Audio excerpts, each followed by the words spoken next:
Peace, peace. Touching this one again. And I'm gonna title this video, "The Negro better start thinking about himself if he want to survive."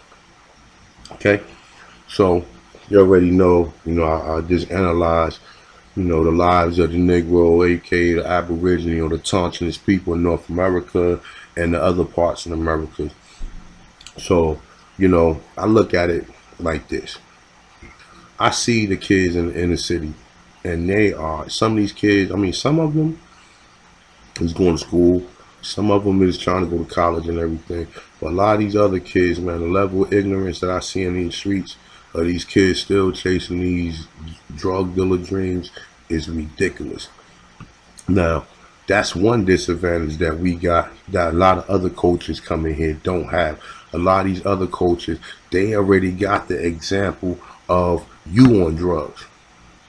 They got the example of you walking up, wiping off somebody's windshields, or you standing on a dangerous ass highway begging for change. So they already know what they ain't coming here to do. We are the ones I always see doing that. I don't see no Indians doing that. I don't see no Chinese. I see some Europeans doing it. But as far as these other coaches, I don't see them out there doing that stuff. Now, the reason I'm saying we better start thinking for ourselves, because when it comes to all different ethnicities in this country, we got major disadvantages in this country. Number one, we got people who leading us, who want us to come together with a kumbaya party, which is okay. I'm not saying don't be, I'm cool with a lot of people. But when it comes to it, I'm looking at my people and I'm looking at them like, hold up, man, this is wrong. My people been here the longest. They got the misadvantage. They the ones been through all this, and people still is affected by the war on drugs. I see it every day. Every day I see it. I don't see none of these other people in their community. Their community is thriving. So you got these fake leaders out here who want you to just think you the same as everybody else. That's number one. Number two is you got a disadvantage from your history in this country. You've been here the longest, so you experience the most trifling, most harsh conditions of anybody. That's number two. Number three. Yeah, I forgot number three. But I'll come back to number three. So what I'm saying is, you Negroes, y'all better start pulling y'all resources together, man. And you better start looking around and stop saying, look, man, I'm not concerned about nobody. I'm just concerned about my peoples and our prosperity, man, because we don't have nobody. Everybody do this. Whether or not they work their way to the top and become somebody of some political importance, whether an entertainer or anybody, they seems to have the stigma, well, if I had to work hard, everybody else, and they never give back. And they don't even give back. They give back to other kids who really don't need it. They go speak up in these universities and these forums, as opposed to going to some of these middle schools and starting there. That's where you're supposed to be starting. You're supposed to be in the all urban. You're supposed to be going to the urban kids, not going to the kids where they got access to the great education. You're supposed to be coming to the urban community where these kids out here, they need a better example. They need some positive role models, not no negative, these fake rapper killer jokers, man. They need some real people who come and care, that's going to work with them. That's what we don't got. We don't got people who get. One thing I can say about Europeans, man, and one thing I do respect about them, whether you look at them as a coach of vultures, you don't know what their true intentions when they do be going around trying to give out aid or do community service or whatever, but they do it.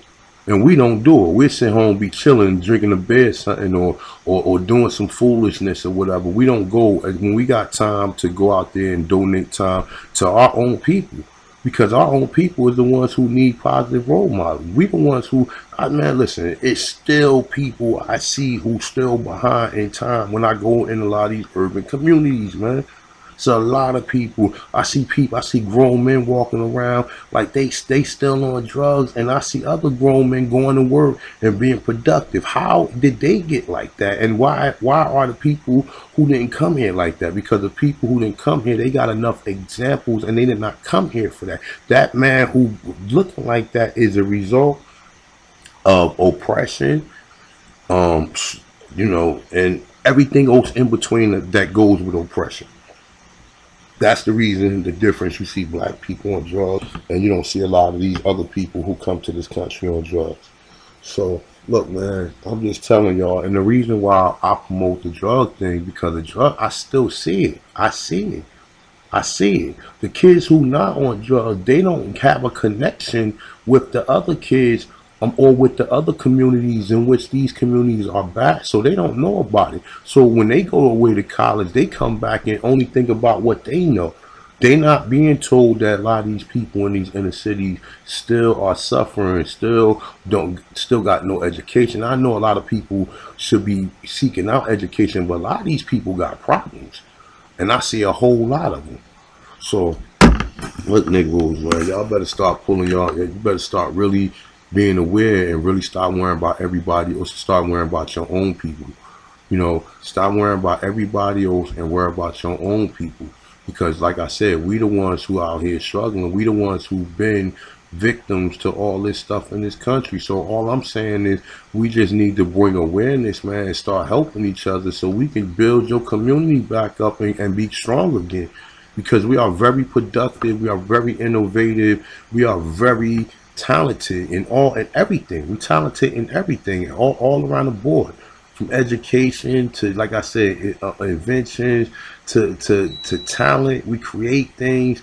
We are very talented. So no one could ever take that. The only way they could take that away from you by taking your integrity, by giving you these man-made drugs to destroy your neighborhood. And also by having people left over who wasn't productive in the last couple of decades, or who haven't still realized what type of situation they're in, because they don't even dream and they have no idea. So I'm just telling y'all, man, y'all Negroes, y'all better start worrying about yourselves, or we are finished, man. And like I said, because you got people at the top of the chain who don't care about us, who get around these other culture and these other ethnicities, and they talk, they so persuasive towards them, to the fact they forget about they still got people out there struggling from the war on drugs. These people who just came here ain't got no people on drugs. They got people going straight to college, people coming over here, opening up stores and building up their community. You know, I could tell the difference from a community that was hit by drugs and a community of people who have never been on drugs, and why they let the drugs linger in certain communities, and certain communities is not like that.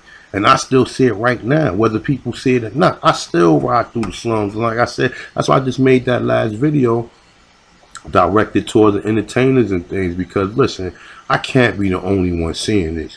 I really can't be. I can't be the only one seeing the struggles that we still got at this point in time. It's no black owned businesses, and that is crazy. I don't see none up in the north. Maybe when you go down south, yeah, okay, there's a lot of black owned businesses down south, but up here there's none. We're getting our ass kicked up here, and I'm just telling you people, you better wake up, man. So with that being said, I'm gonna time to this one. Peace.